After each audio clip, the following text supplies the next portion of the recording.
ونستغفره ونعوذ بالله من شرور أنفسنا ومن سيئات أعمالنا من يهده الله فلا مضل له ومن يضلل فلا هادي له وأشهد أن لا إله إلا الله وحده لا شريك له وأشهد أن محمدا عبده ورسوله يا أيها الذين آمنوا اتقوا الله حق تقاته ولا تموتن إلا وأنتم مسلمون يا أيها الناس اتقوا ربكم الذي خلقكم من نفس واحدة وخلق منها زوجها وبث منهما رجالا كثيرا ونساء واتقوا الله الذي تساءلون به والأرحام إن الله كان عليكم رقيبا يا أيها الذين آمنوا اتقوا الله وقولوا قولا سديدا يصلح لكم أعمالكم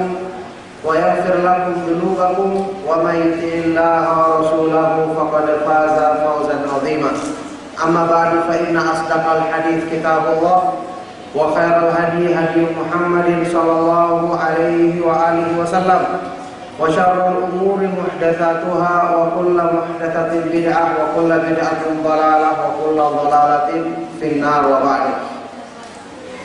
Alhamdulillah, ma'asyiral ikhwah wal akhwat fid din rahimakumullah. Kembali kita bersyukur kepada Allah Subhanahu wa taala yang telah memuliakan kita dengan agamanya, yang memilih kita sebagai seorang muslim dan muslimah. Kembali kita bersyukur kepada Allah Subhanahu wa ta'ala yang memilih kita sebagai hambanya, yang mau mewujudkan penghambaan diri yang sebenarnya dalam diri kita kepada Allah Subhanahu wa ta'ala. Ini adalah nikmat yang besar, karena menjadi hamba Allah yang sebenarnya itu adalah kebahagiaan sejati bagi manusia. Itu adalah keindahan yang sesungguhnya bagi makhluk. Oleh karena itu, semua makhluk yang ada di hamba ini ingin menjadi hamba Allah Subhanahu wa ta'ala. In kullu man fis samawati wal ardi illa atir rahmana 'abda. Tidak ada satu makhluk pun yang ada di langit-langit maupun di bumi kecuali semuanya datang kepada Allah Subhanahu wa ta'ala sebagai hamba. Oleh karena itu, menjadi hamba Allah itu kebutuhan, dan sebenarnya bukan sebagai keberatan atau sesuatu yang kita itu harus dipaksa melakukannya, tidak. Menjadi hamba Allah Subhanahu wa ta'ala adalah kebutuhan manusia, karena manusia itu tidak akan bisa bahagia, tidak akan bisa tenang hidupnya kecuali dengan dia menjadi hamba yang sesungguhnya bagi Zat yang menciptakannya, Allah Subhanahu wa ta'ala. Oleh karena itulah, di sini kita yang alhamdulillah dipilih sebagai seorang muslim dan muslimah, dimuliakan dengan syariat ibadah Allah Subhanahu wa ta'ala yang agung, mestinya kita bersyukur. Allah Subhanahu wa ta'ala tidak butuh kepada manusia, tidak butuh kepada siapapun, dan tidak butuh kepada amal perbuatan hambanya, karena dia Al-Ghaniyyu, maha kaya pada zatnya, maha tidak butuh kepada makhluk-makhluknya. Allah Subhanahu wa ta'ala dipuji, padahal pujian itu tidak menambah sedikit pun dari kemuliaannya, tidak menambah sedikit pun dari keagungannya. Justru pujian itu bermanfaat untuk hamba itu sendiri yang memujinya. Hamba itu sendiri yang memujinya. Maka oleh karena itu kita memuji Allah, karena memang Allah Subhanahu wa ta'ala pantas untuk dipuji dalam semua keadaan.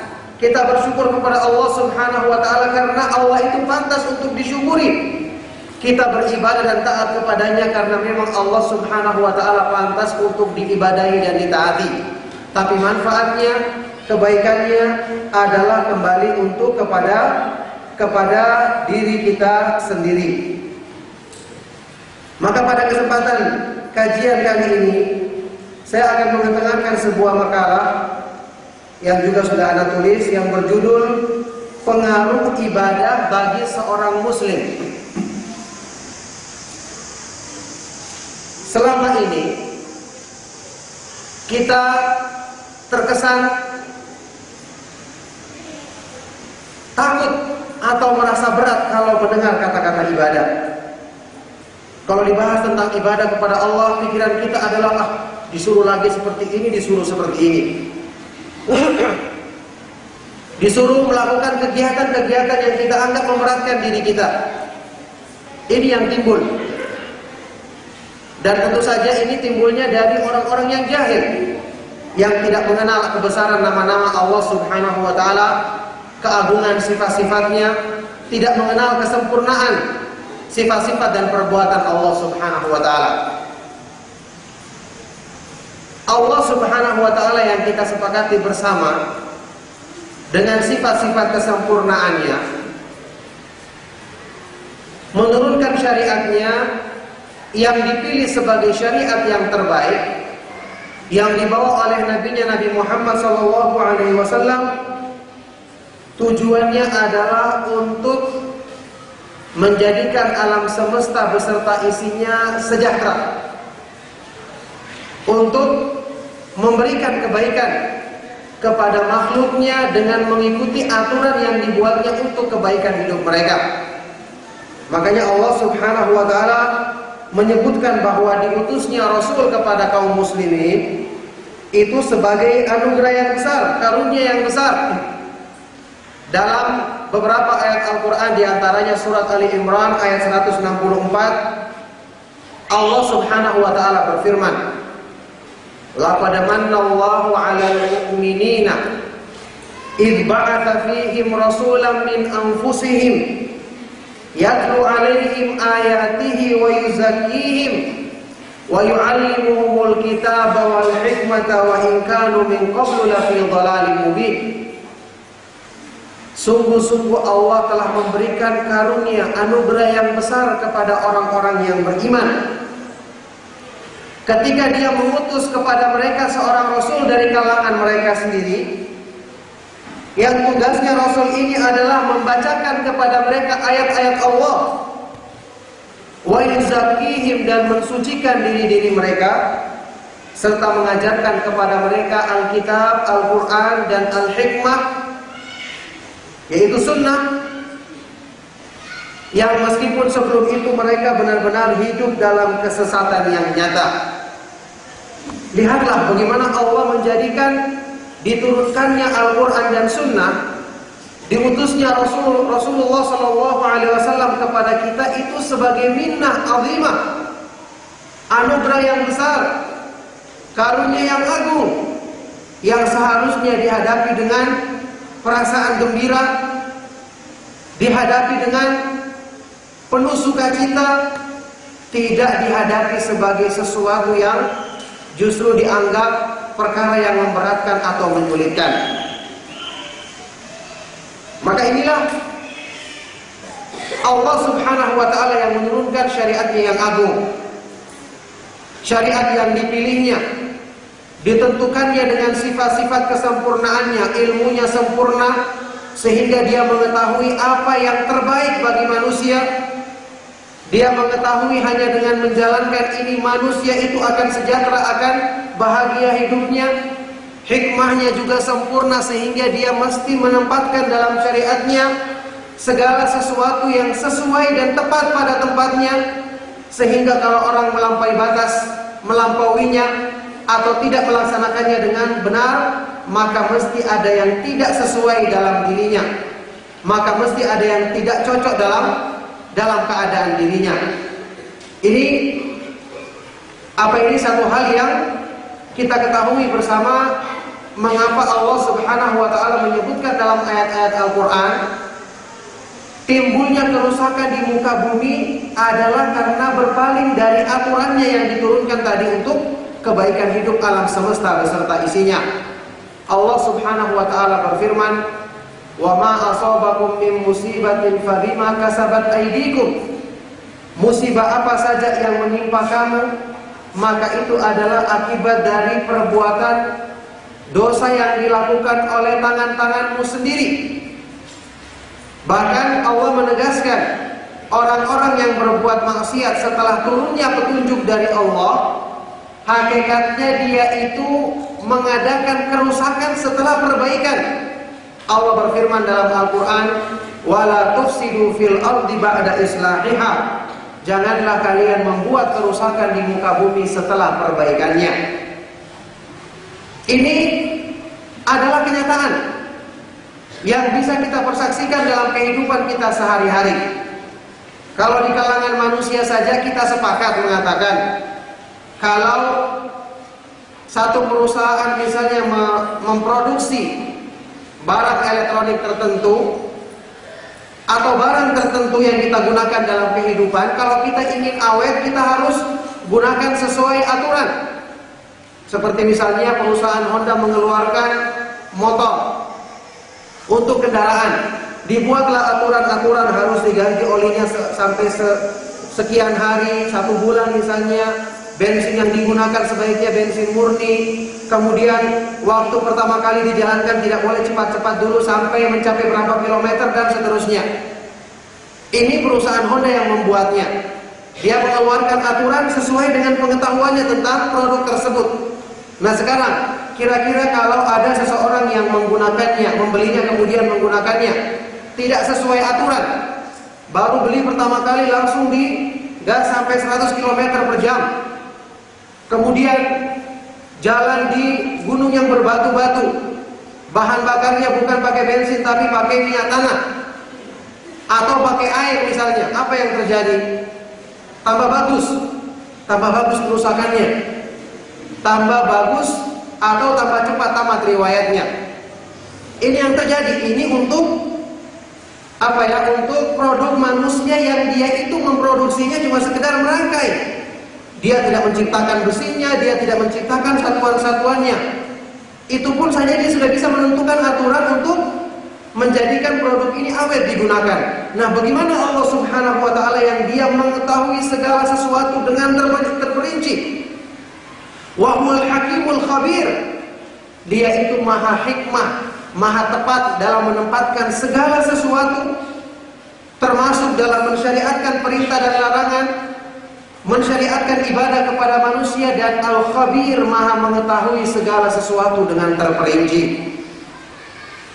Maka di sini perlu kita sadar bahwa ibadah itu diturunkan untuk kebaikan kita.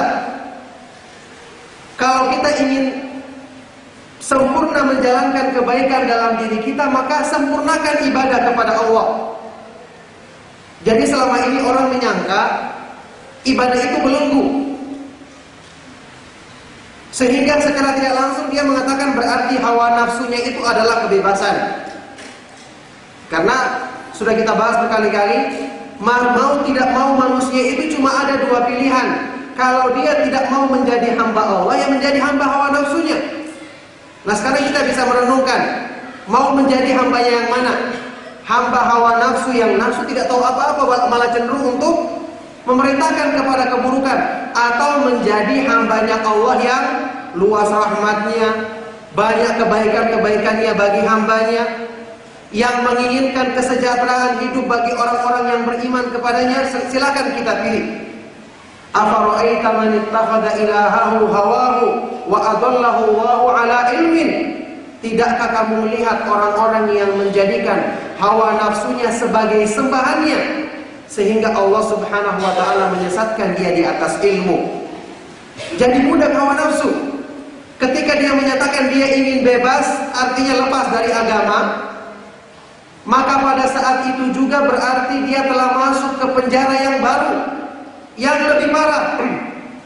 Karena hawa nafsu manusia kalau diikuti hancur alam semesta beserta isinya. Allah berfirman, "Walau ittaba'al haqqu ahwa'ahum lafasadatis samawati wal ardu wa man fihin."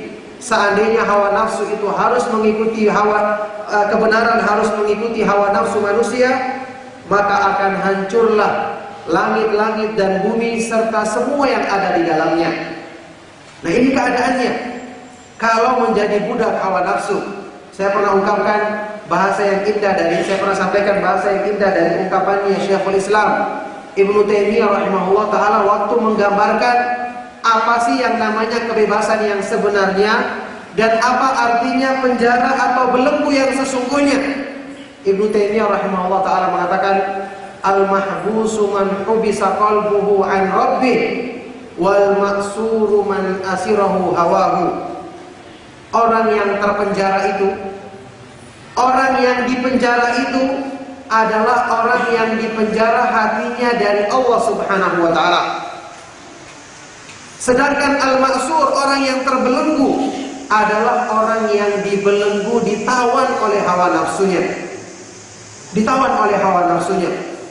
Nah, kalau orang yang sudah terpenjara dari Allah, bagaimana dia akan bisa merasakan kebaikan dalam hidupnya? Sementara kebaikan itu semua di tangan Allah. Biyadikal khair, di tangan pula segala kebaikan. Bagaimana orang yang dipenjara oleh hawa nafsunya akan bisa merasakan ketenangan, sementara yang memenjara dia adalah semua keburukan sifatnya. Innan nafsala ammaratun bisu, sesungguhnya nafsu manusia selalu memerintahkan kepada keburukan. Maka dari sini kita harus merenung. Menjadi hamba Allah itu adalah satu keberuntungan dan kebahagiaan. Allah Subhanahu wa ta'ala menurunkan syariatnya adalah untuk kebaikan hidup manusia, untuk memuliakan hidup mereka. Memang mungkin ya, dalam sebagian ibadah, apalagi untuk kita-kita yang baru mencoba untuk memperbaiki diri, ada hal-hal yang kita belum rasakan sebagai sesuatu yang mendatangkan kebaikan sepintas. Ada orang yang disuruh pakai jilbab, menutup auratnya, dia merasa kepanasan. Disuruh berpuasa sunnah, dia merasa haus atau lapar. Sehingga bagi orang-orang yang seperti ini keadaannya, dia mengatakan ibadah itu beban. Ibadah itu beban. Maka jawabannya, apapun yang kita lakukan di dunia ini, dalam perkara-perkara dunia, resiko-resiko sampingan seperti ini mesti ada. Mesti ada. Untuk ibadah kepada Allah Subhanahu wa ta'ala, kalaupun ini ada pada sebagian ibadah, tapi ini bukan tujuan, itu pun untuk hikmah-hikmah tertentu yang Allah inginkan dalam agamanya. Kenapa orang misalnya harus dijadikan berat dulu? Tujuannya adalah untuk memudahkan dia menundukkan hawa nafsunya. Karena hawa nafsu selalu mengajak kepada keburukan dan menghalangi manusia untuk meraih kenikmatan yang sempurna. Dengan adanya kesulitan-kesulitan sampingan ini akan diuji kesabarannya, karena kesabaran itu dibutuhkan untuk kemurnian iman seseorang. Dengan adanya hal-hal yang efek-efek samping seperti ini untuk diuji kesungguhan manusia, karena hidayah dari Allah adalah sesuai dengan kesungguhan manusia. Untuk memisahkan antara orang-orang yang dusta dan jujur, ini pun juga diperlukan hal-hal tadi. Jadi seperti keterangan dari Ibnu Qayyim rahimahullah taala, tidaklah dimaksudkan dari syariat yang Allah jadikan dalam agamanya perintah dan larangannya, bukanlah dimaksudkan untuk memberikan kesulitan bagi manusia. Tidak mungkin. Karena Allah yang menciptakan kesulitan, dengan mudah dia akan menghilangkan kesulitan tersebut jika dia menghendakinya. Akan tetapi Allah Subhanahu wa ta'ala ingin jadikan semua itu sebagai sebab yang justru memudahkan manusia mencapai kesempurnaan, menyempurnakan kebaikan dalam dirinya. Dengan adanya ujian menghapuskan dosa-dosa, menguji kesabaran seperti yang saya terangkan tadi, dan banyak hikmah-hikmah yang lainnya. Karena seperti yang saya katakan tadi, Allah Subhanahu wa ta'ala memilih agama ini dengan ilmunya yang sempurna. Maka jangan kita berusaha menyanggahnya dengan ilmu kita yang terbatas. Menyanggah dengan ilmu kita yang terbatas. Allah Subhanahu wa ta'ala telah berjanji dalam Al-Quran, dalam ayat yang saya sering sebutkan dalam pengajian kita, man amila salihan min dzakarin aw untha wa huwa mu'minun falanuhyiyannahu hayatan thayyibatan wa lanajziyannahum ajrahum bi ahsani ma kanu ya'malun. Barang siapa yang mengamalkan amalan soleh dari kalangan laki-laki maupun perempuan dalam keadaan dia beriman, maka sungguh-sungguh kami akan berikan baginya kehidupan yang baik, kehidupan yang indah di dunia, dan di akhirat nanti kami akan berikan baginya balasan yang lebih baik daripada apa yang dikerjakannya di dunia. Kehidupan yang baik artinya diartikan oleh para ulama adalah ketenangan dan kebahagiaan dalam hidupnya. Ada juga yang mengatakan kemudahan dalam menghadapi urusannya. Ada juga yang menafsirkan sebagai rezeki yang berkah dan halal. Ini bentuk-bentuk kebahagiaan sejati yang diinginkan oleh setiap hamba. Sementara orang-orang yang berpaling dari peringatannya, jelas-jelas Allah menegaskan, wa man a'rada an dzikri fa inna lahu ma'isyatan dhanka wa nahsyuruhu yaumal qiyamati a'ma. Dan orang-orang yang barang siapa yang berpaling dari peringatanku, maka sungguh dia akan merasakan kesempitan dan kesulitan hidup dan akan dikumpulkan pada hari kiamat dalam keadaan buta. Maka sejauh mana atau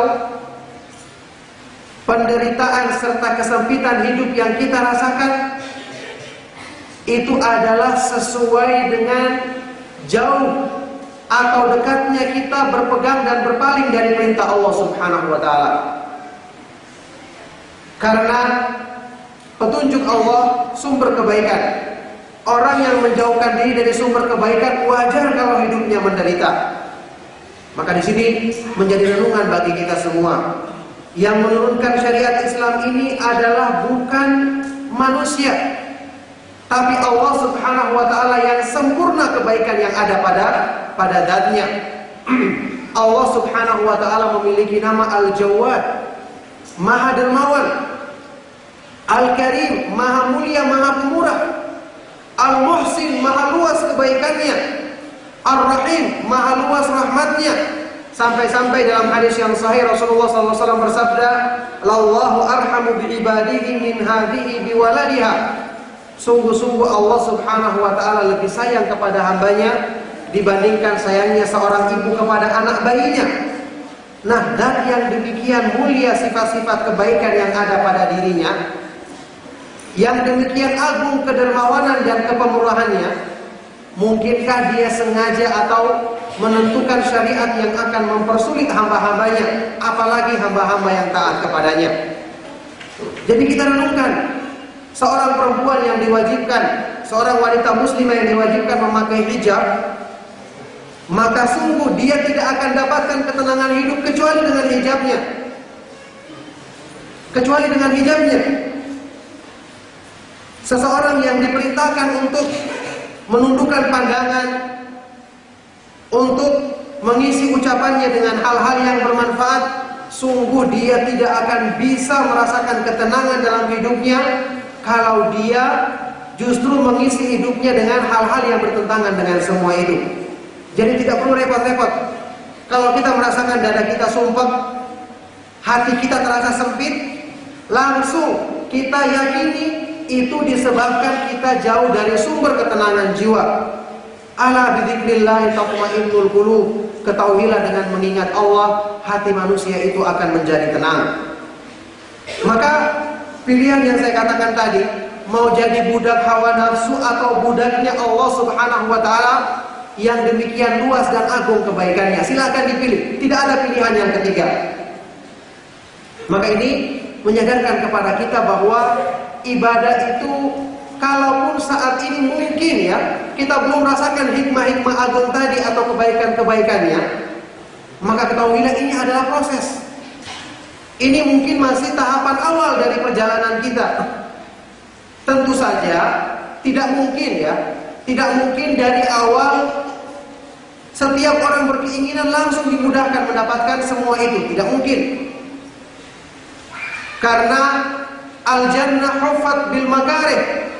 Surga yang penuh kenikmatan itu dilingkupi dengan hal-hal yang sulit awalnya. Kenapa? Untuk membedakan siapa yang sungguh-sungguh dan siapa yang dusta. Untuk menguji kesabaran manusia.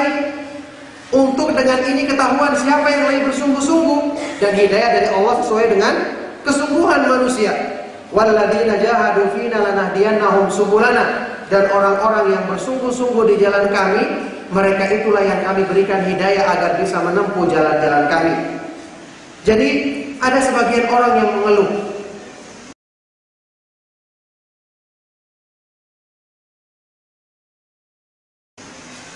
diajak untuk melaksanakan perintah Allah, dia mengatakan, aduh, waktuku habis hanya untuk ibadah.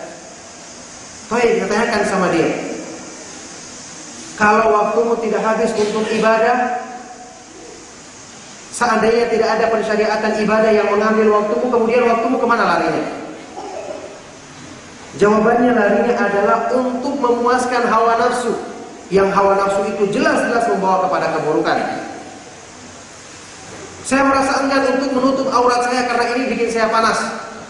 Baik, kalau kemudian kita tidak tutup aurat kita, apa yang kita lakukan? Kita buka aurat kita, yang dengan itu berarti sumber malapetaka bagi kita, karena kita menjauh dari petunjuk Allah Subhanahu wa taala yang benar-benar ditujukan untuk kebaikan dan kemaslahatan hidup manusia. Jadi inilah yang menjadi renungan bagi kita semua, bahwa kita itu butuh kepada agama Allah. Yang karena kebutuhan itulah kita perlu memperbaiki diri agar bisa merasakan kebahagiaan hidup yang sebenarnya. Kita butuh untuk melatih diri beribadah, butuh untuk belajar agar tahu keindahan Islam, kemuliaan nama-nama dan sifat-sifat Allah Subhanahu wa taala, agar kita sadar bahwa hidup kita ini menderita di dunia, apalagi di akhirat nanti kalau kita tidak segera menyempurnakan diri kita agar bisa secara maksimal mengikuti perintah Allah Subhanahu wa taala, mengikuti syariat Allah Subhanahu wa taala. Nah, oleh karena itulah Ibnu Qayyim rahimahullah taala mengatakan, la sa'adata lil abdi wala hayata. Tidak ada kebahagiaan bagi seorang hamba, bagi hatinya. Bahkan tidak ada kehidupan, tidak ada cahaya, dan tidak ada kebaikan sama sekali, kecuali dengan dia menetapkan dan meyakini Allah Subhanahu wa taala adalah yang wajib untuk disembahnya, untuk ditaatinya, dan untuk dicintainya lebih daripada semua makhluknya, lebih daripada segala sesuatu yang ada di dunia ini. Nah, oleh karena itulah ini semua menjadikan kita berusaha untuk menyempurnakan hal-hal yang kurang dalam diri kita, agar benar-benar ketenangan hidup kita akan rasakan, agar benar-benar ibadah yang ditujukan menjadi qurratul uyun, penyejuk bagi pandangan mata manusia dan penghibur bagi hatinya, maka itu benar-benar terwujud dalam diri kita. Karena hikmah ibadah seperti yang diterangkan oleh Imam Ibnu Qayyim rahimahullah taala adalah untuk menjadi penyejuk hati manusia, sebagaimana yang diisyaratkan oleh Nabi Shallallahu Alaihi Wasallam dalam hadis yang sahih riwayat An-Nasai dan yang lainnya, wa ju'ilat qurratu aini fis shalah, dijadikan kesejukan bagi mataku, penghibur bagi hatiku ketika aku melaksanakan sholat. Saya pernah isyaratkan dalam sebuah kajian, inilah sebabnya mengapa Imam Ibnu Qayyim rahimahullah taala mengkritik sebagian dari ahli fikih yang menamakan ibadah itu sebagai taklif, pembebanan. Sampai untuk istilahnya ahli fikih, apa ini manusia yang telah, orang muslim yang telah mencapai usia dewasa yang diwajibkan melaksanakan kewajiban, dia dikatakan mukallaf, kan gitu ya. Mukallaf artinya yang terbebani. Mungkin ya maksudnya yang membuat istilah ini, artinya dia ini sudah punya kewajiban menjalankan, sehingga kalau dia tidak menjalankan dicela atau disalahkan. Tetapi yang dikritik oleh beliau adalah konsekuensi dari penamaan seperti ini, yaitu apa? Mengesankan ibadah itu adalah beban bagi manusia. Beban bagi manusia. Sampai-sampai sebagian dari para ulama Ibnu Hajar waktu dia menjelaskan tentang masalah kemanisan iman dalam kitabnya Fathul Bari, dia menukil, saya lupa kalau nggak salah dia menukil atau dia menyimpulkan atau dia menggambarkan kemanisan iman itu gambarannya adalah seperti orang yang minum obat. Obat itu bagi orang yang sakit kan dibutuhkan ya. Padahal dia merasakan pahit, maka dia harus memaksa minum obat tersebut supaya dia sembuh. Perumpamaan seperti ini dikritik oleh para ulama. Tidak bisa disamakan antara obat bagi orang yang sakit dengan kemanisan Islam. Kalau obat itu pahit rasanya, hakikatnya pahit, meskipun dia menyembuhkan. Kalau Islam tidak, manis dan menyembuhkan. Manis dan menyembuhkan, dia itu lebih tepat diumpamakan dengan madu atau obat-obat yang nikmat yang lainnya. Sampai demikian para ulama. Mungkin Ibnu Hajar ini menerangkan proses atau yang lainnya, tetapi dikritik dengan memperumpamakan dengan obat, karena obat itu hakikatnya pahit, sedangkan Islam tidak demikian hakikatnya. Hakikatnya adalah nikmat, hakikatnya adalah manis. Nah, oleh karena itulah wajar kalau disebut tujuan dari ibadah itu adalah untuk menjadi qurratul uyun, penyejuk pandangan mata dan penghibur bagi hati manusia. Maka dalam makalah yang saya pernah tulis ini, saya sebutkan beberapa dampak positif dari ibadah dan amalan-amalan soleh yang disyariatkan oleh Allah Subhanahu wa Ta'ala, yang disebutkan dalam ayat-ayat Al-Quran maupun hadis-hadis Nabi SAW, yang sebenarnya telah sering kita dengarkan, cuman mungkin perlu ditekankan kembali agar benar-benar masuk ke dalam hati kita, untuk kemudian kita meyakini bahwa kita ini butuh kepada Allah, butuh menjadi hambanya, bukan sesuatu yang kita itu dipaksa-paksa, atau sesuatu yang agama Islam ini justru butuh kepada kita. Maka untuk menghilangkan kesalahpahaman ini, saya perlu jelaskan kembali atau perlu menukilkan kembali beberapa keterangan yang berhubungan dengan pengaruh positif atau dampak positif daripada ibadah dalam kehidupan manusia. Ada berapa yang saya bawakan, ada sekitar 5 pengaruh tersebut. Yang pertama, ya seperti yang saya terangkan tadi, yaitu kebahagiaan dan kesenangan hidup yang hakiki di dunia dan di akhirat.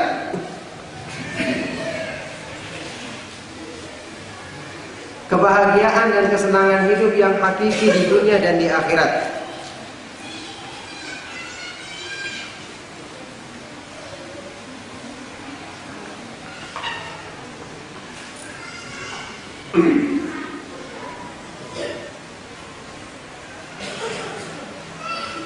Nah, dalilnya adalah ayat yang saya bacakan tadi, surat An-Nahl ayat 97. Man 'amila shalihan min dzakarin aw untha wa huwa mu'minun falanuhyiyannahu hayatan thayyibatan wa lanajziyannahum ajrahum bi ahsani ma kanu ya'malun.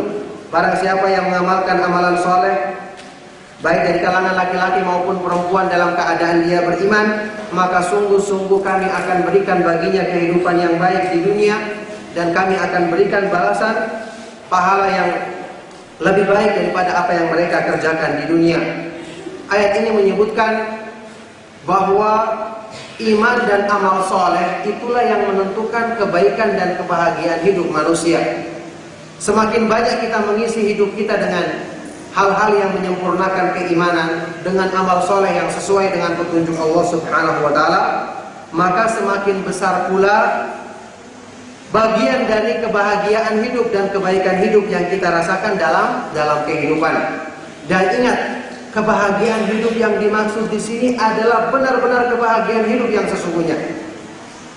Bukanlah merupakan kebahagiaan hidup yang semu, seperti yang dirasakan mungkin sebagiannya oleh orang-orang yang merasa bahagia dengan kemewahan dunia tanpa mengiringinya dengan ketaatan kepada Allah Subhanahu wa Ta'ala. Kita ketahui bersama, yang namanya kebahagiaan itu adalah apa yang dirasakan dalam hati, apa yang menjadikan jiwa manusia itu tenang.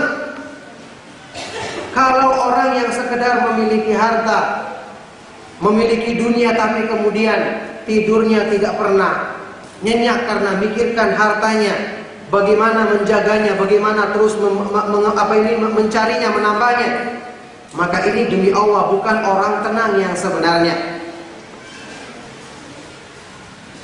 Inilah jawaban terhadap pertanyaan orang-orang yang kagum terhadap harta dan dunia yang dimiliki oleh orang-orang kafir.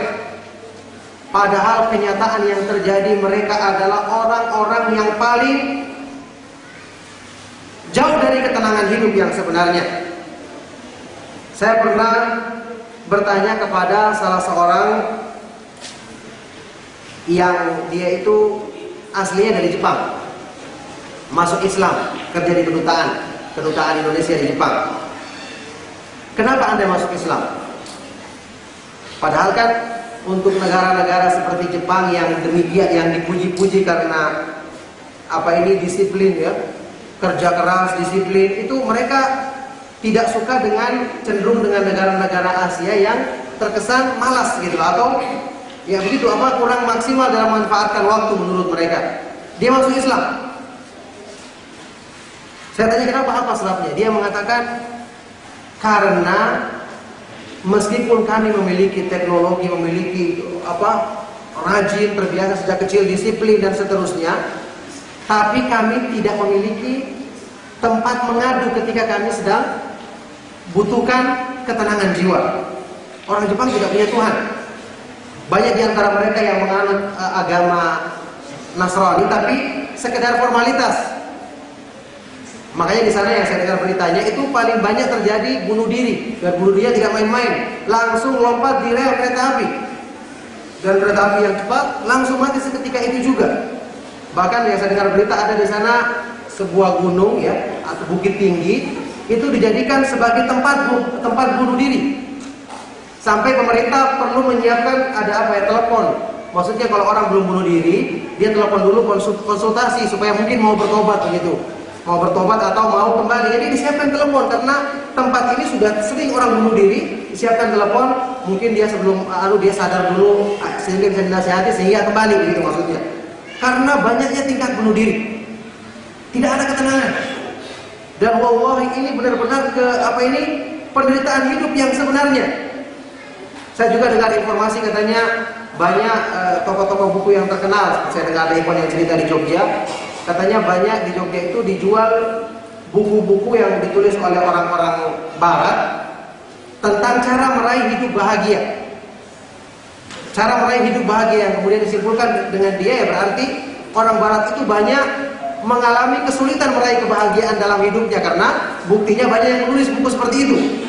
Intinya subhanallah tidak akan mungkin orang itu tenang kalau jauh dari Allah yang menciptakan ketenangan.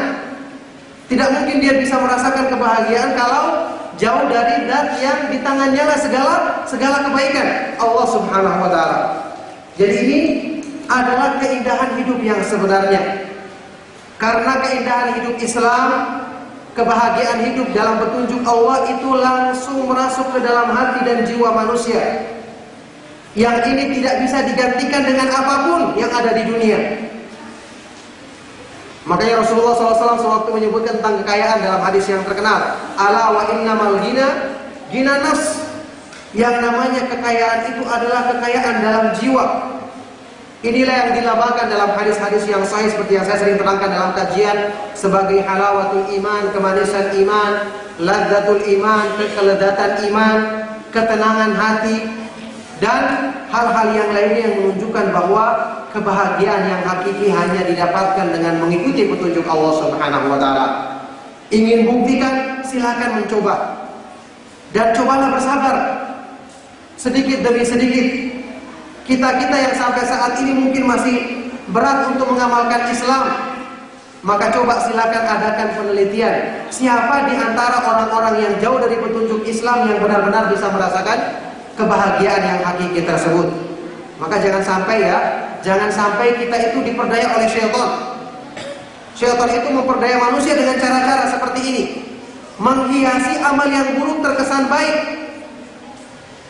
Afaman zuyyina lahu su'u amalihi fara'ahu hasanan Apakah orang-orang yang dihiasi keburukan amalnya sampai kemudian dianggapnya baik?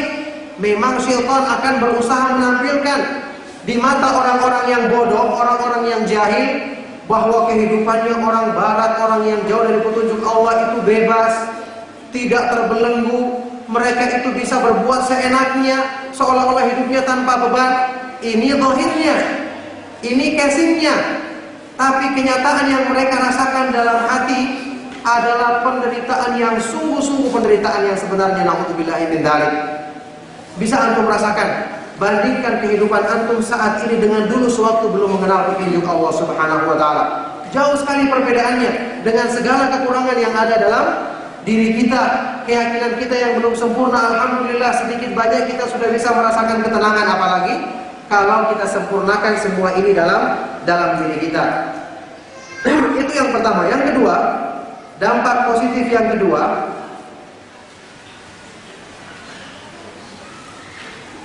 kemudahan dalam semua urusan serta jalan keluar atau solusi dari semua masalah dan kesulitan yang kita hadapi. Kemudahan dalam semua urusan serta jalan keluar dan solusi dari semua masalah atau kesulitan yang kita hadapi. Ini pun juga perkara yang kita ketahui, sering kita dengar, tetapi kita kurang renungkan atau resapi dalam hati kita. Kalau kita menghadapi kesulitan, seolah-olah kita ini tidak punya Tuhan. Kita mencari-cari, saya harus bagaimana? Saya harus kemana? Saya harus curhat kepada siapa? Orang ini lupa bahwasanya Allah Subhanahu wa taala Maha mendengar keluhan manusia. Allah Subhanahu wa taala Maha mampu untuk menghilangkan kesulitan yang dialaminya. Maka disinilah fungsinya iman. Ucapannya Nabi SAW yang dinukil dalam Al-Quran, innama ashku bathi wa husni ilallah. Hanyalah aku mengadukan keluhanku dan penderitaanku kepada Allah Subhanahu wa taala. Sekarang kalau kita curhat kepada manusia, kata orang sih, kalau kita sudah curhat, sampaikan ungkapan hati kita, minimal sudah ringan. Baik, ringan ini artinya hilang. Masalahnya kemudian menjadi berubah menjadi selesai semua urusannya atau kesulitannya, tidak. Karena manusia tidak bisa memberikan manfaat apa-apa, tidak merubah sedikit pun dari kesulitan tersebut dan juga tidak bisa menambahnya. Kalau kita bersandar dan mengadukan kepada Zat yang di tangannya segala urusan, maka fahuwa ala kulli syai'in qadir. Dia Maha Kuasa atas segala sesuatu. Cuma yang jadi masalah karena kita kurang dekat kepada Allah, sehingga kita pun juga kurang cepat mengingatnya ketika saat-saat atau kondisi-kondisi sulit seperti ini. Ini yang menjadi kendala.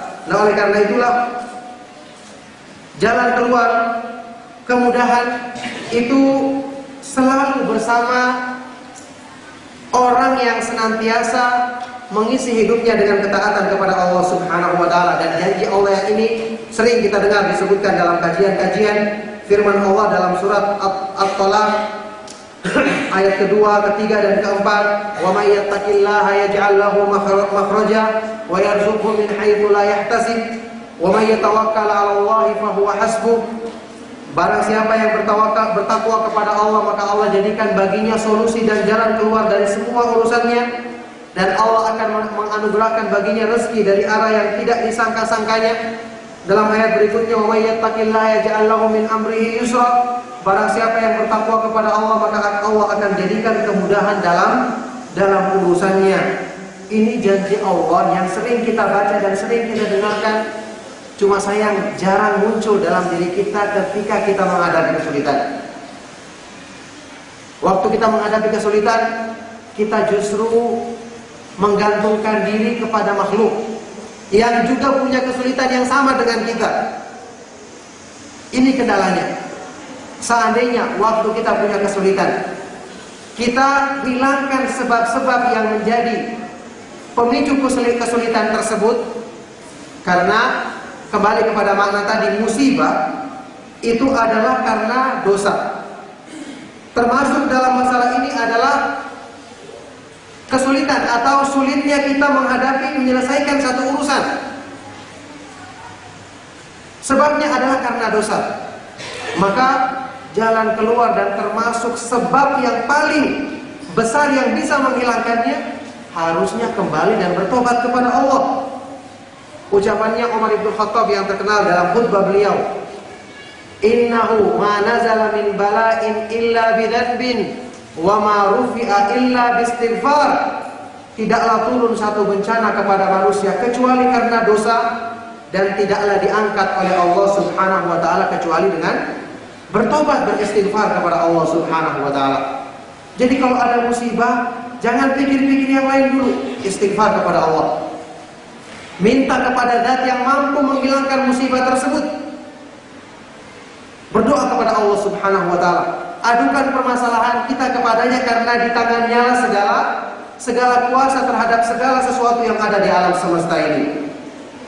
Maka sesuai dengan bagaimana kita menyandarkan diri kepada Allah, maka sesuai dengan itu pula kemudahan yang Allah Subhanahu wa taala akan berikan terhadap kesulitan-kesulitan yang kita hadapi. Saya terangkan dalam kajian kita kemarin malam bahwa selama ini orang mengatakan usaha itu cuma amalan zahir.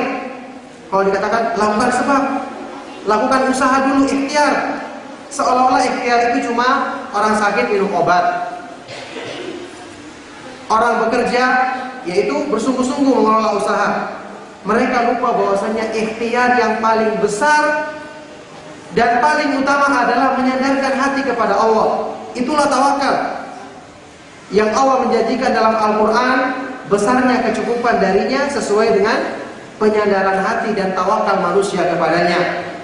Wa may yatawakkal 'alallahi fahuwa hasbuh. Barang siapa yang bertawakal kepada Allah, maka Allah akan memberikan kecukupan baginya.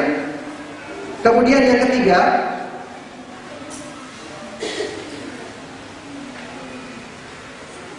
penjagaan dan taufik dari Allah Subhanahu wa taala. Ini juga dalilnya jelas dan sering kita dengar, bahkan mungkin kita hafal hadisnya. Hadisnya Ibnu Abbas yang terkenal riwayat Tirmidzi. Rasulullah SAW bersabda kepada beliau, "Ihfadillaha yahfadka, ihfadillaha tajidhu tujahak." Jagalah batasan-batasan syariat Allah, maka Allah akan menjagamu. Jagalah batasan syariat Allah, maka akan kamu dapati Allah selalu di hadapanmu. Allah selalu bersama memudahkan pertolongan dan taufiknya kepadamu.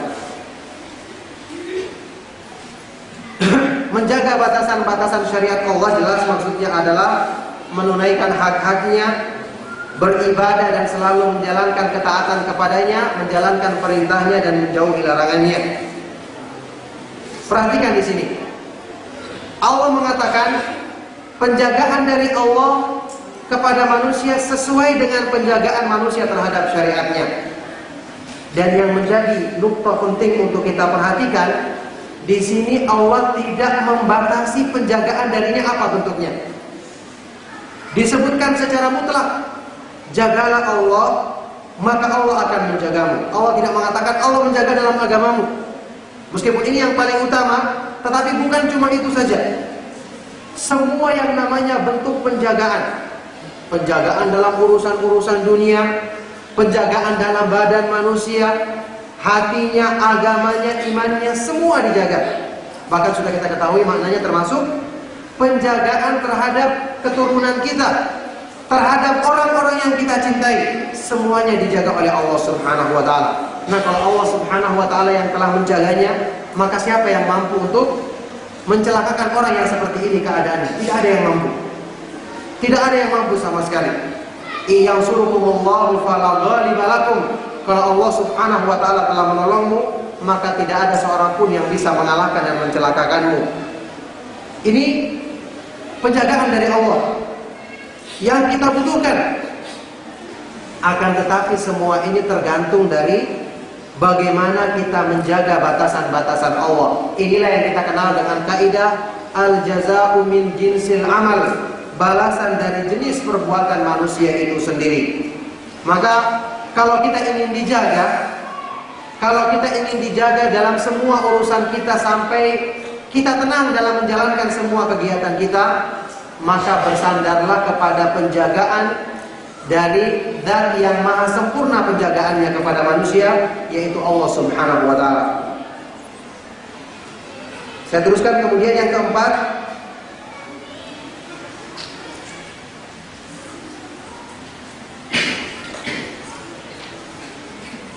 ya ini juga ma'ruf ya. Kemanisan dan kelezatan iman yang merupakan tanda kesempurnaan iman. Kemanisan dan kelezatan iman yang merupakan tanda kesempurnaan iman. Ini juga dalilnya ma'ruf, hadis riwayat Imam Muslim. Dzata ta'mal iman man radiya billahi rabban wa bil islami dinan wa bi Muhammadin sallallahu alaihi wasallam rasulah. Akan merasakan kelezatan iman orang yang ridho kepada Allah sebagai Rabb-Nya, Islam sebagai agamanya, serta Nabi Muhammad sallallahu alaihi wasallam sebagai rasulnya.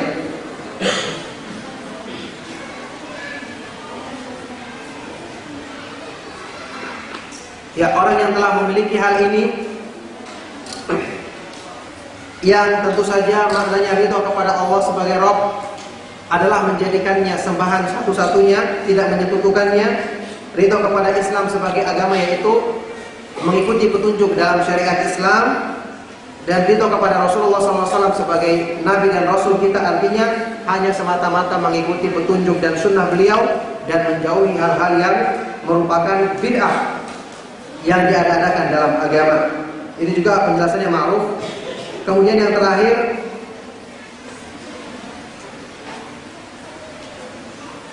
keteguhan iman dan ketegaran dalam berpegang teguh di jalan Allah Subhanahu wa ta'ala, berpegang teguh dengan agama Allah Subhanahu wa ta'ala.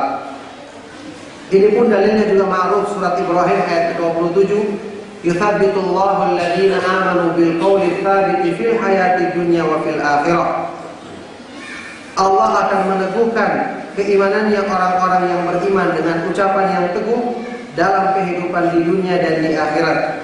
Ketika menafsirkan ayat ini, Imam Qatadah, Imam Ahlus Sunnah dari kalangan tabi'in, Qatadah Ibnu Di'amah As-Sadusi rahimahullah ta'ala mengatakan, ammal hayatud dunya fayuthabbituhumullahu bil khairi wal amali salih. Adapun dalam kehidupan di dunia, maka Allah Subhanahu wa ta'ala akan meneguhkan keimanan orang-orang yang beriman dengan ibadah, dengan perbuatan baik dan amalan soleh yang dilakukannya. Sehingga ini maknanya apa? Keteguhan iman itu sesuai dengan banyak sedikitnya kita dalam menjalankan kebaikan dan ketaatan kepada Allah Subhanahu wa ta'ala. Oleh karena itu, hanya orang-orang yang selalu mengisi hidupnya dengan beribadah kepada Allah, selalu mengisi hidupnya dengan ketaatan kepadanya, dialah yang akan selalu dimudahkan oleh Allah Subhanahu wa ta'ala dalam menghadapi berbagai macam fitnah-fitnah, berbagai macam cobaan-cobaan yang akan menggoyahkan keimanan orang-orang yang tidak demikian keadaannya. Maka oleh karena itu, inilah pentingnya untuk kita selalu mengisi hidup kita dengan ketaatan, karena ternyata ini merupakan sebab yang memudahkan kita untuk selalu mendapatkan pertolongan dari Allah Subhanahu wa ta'ala untuk diteguhkan keimanan kita sampai di akhir hidup kita. Maka ini 5 dari fungsi atau dampak positif dari ibadah dan amal taat yang kita laksanakan, yang saya kira cukup kajian kita pada siang hari ini. Kita isi lagi dengan tanya jawab, mungkin banyak pertanyaan sedikit. Mudah-mudahan Allah Subhanahu wa ta'ala memberikan manfaatnya kepada kita semua dalam kajian ini. Saya cukupkan. Sallallahu wasallam wa baraka ala nabiyina Muhammadin wa ala alihi wa ashabihi wa man tabi'ahum bi ihsan ila yaumil din wa akhiru da'wana alhamdulillahi rabbil alamin.